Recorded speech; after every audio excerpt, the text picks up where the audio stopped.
So Puti today is about Mahakachayana.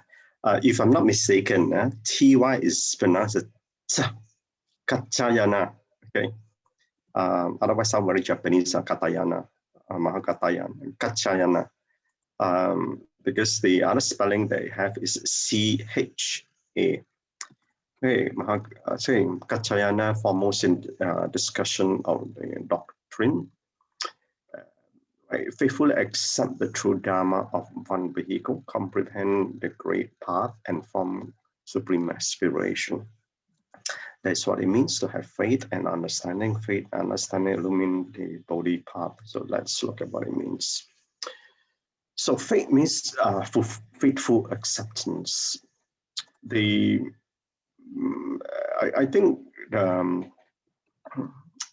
as you know, if you've been in the spiritual path for long, and you open your mind to actually listen to some of the teachings of other paths, you understand why it is not easy to accept the Dharma. I have discourses with people of other faith, Catholics, Christians, so on and so forth. I just want to share with you two cases. One was this lady, she's a Christian, but she wanted to do a master's in theology, and obviously in Christianity particularly, and obviously she's a very devout Christian.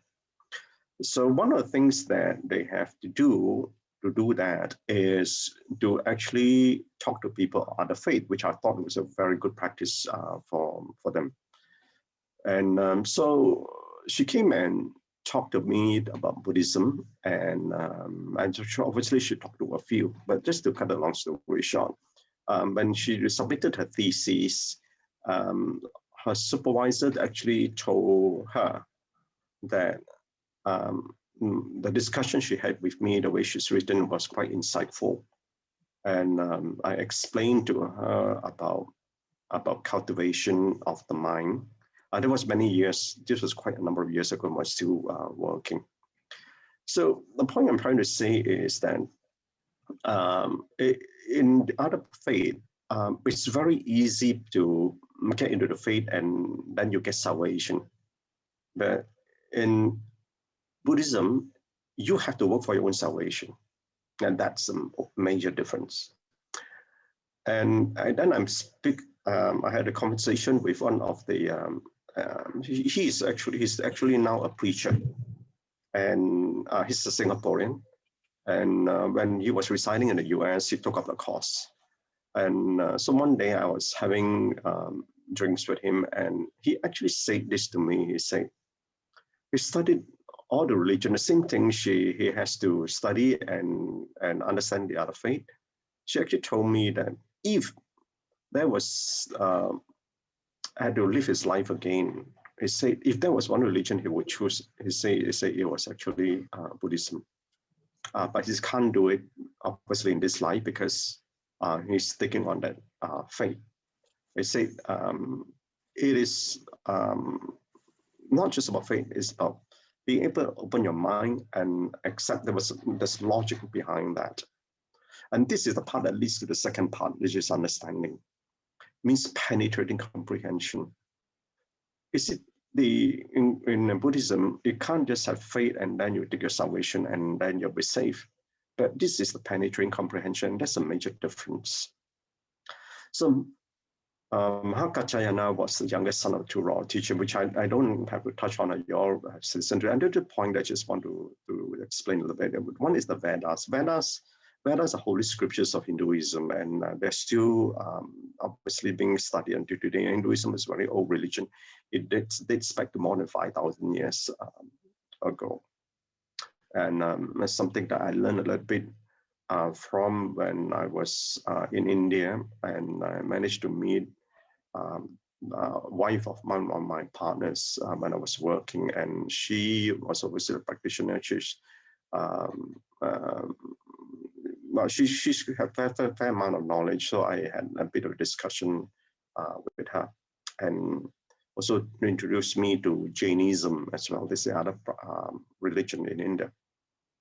Now, Sita is a great sage, as you all know, and he was the one who gave the prediction of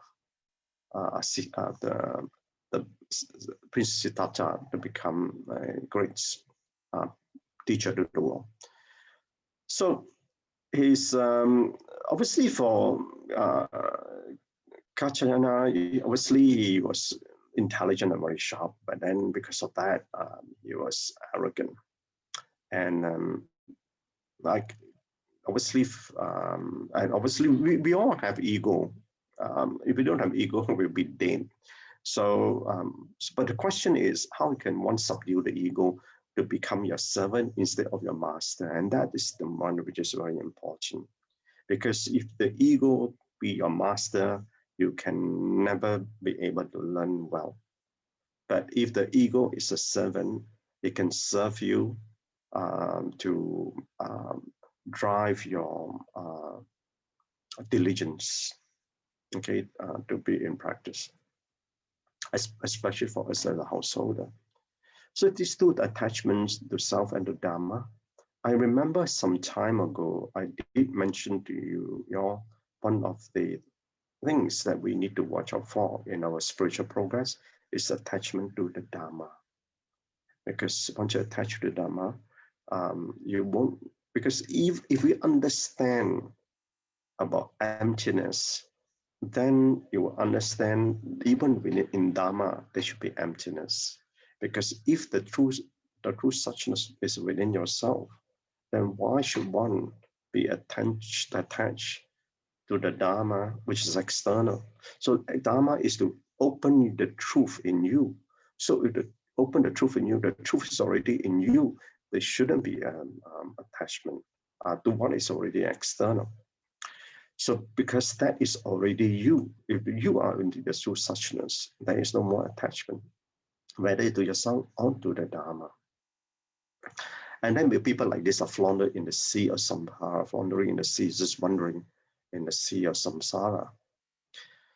So by okay, so the other case was when the Buddha was traveling with the 5 ascetics, and they were trying to attain enlightenment. Obviously, they couldn't until they starved themselves so much in the meditation, and the Buddha nearly at that time, Prince Siddhartha, he nearly died in the ascetic practice.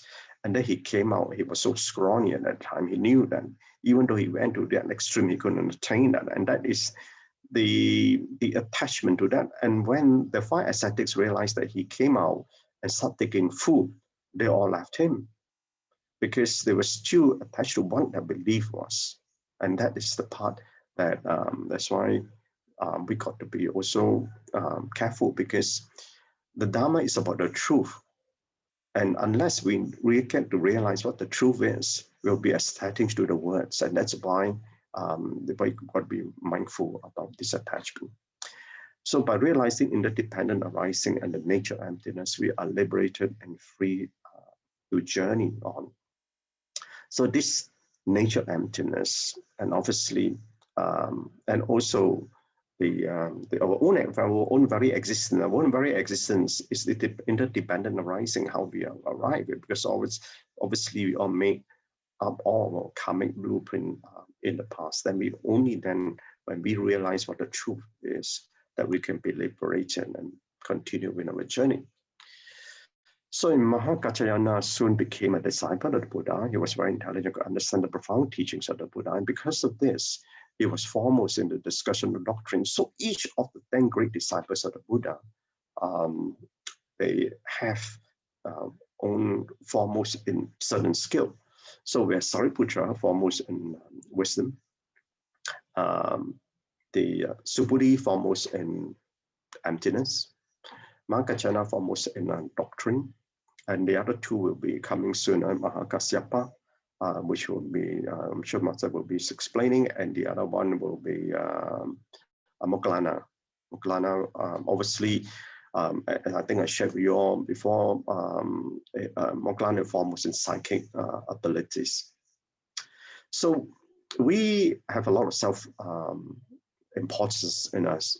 So because of this, we cling on to sense of self. Even for us in practice, much that we say that we are in practice, so on and so forth, it's all about self-importance. And self-importance is nothing more than the ego, right? Because we're all self-interest.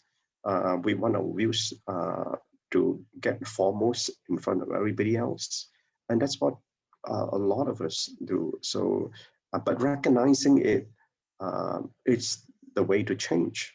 So when we learn the Buddha's way, we must first overcome ourselves so that we can truly accept the Dharma and take it to heart to be transforming with the Dharma. And that is one I've shared with you, especially for us as householder, start to get to know yourself, and then you'll be able to transform yourself. And as you find a great teacher, a great teacher to you is one who know you more than you know yourself, and that because he or she be able to guide you. Contemplation. The practice of the teachings is to grow and evolve in virtues and wisdom, to liberate from samsara, as well as helping and guiding others along.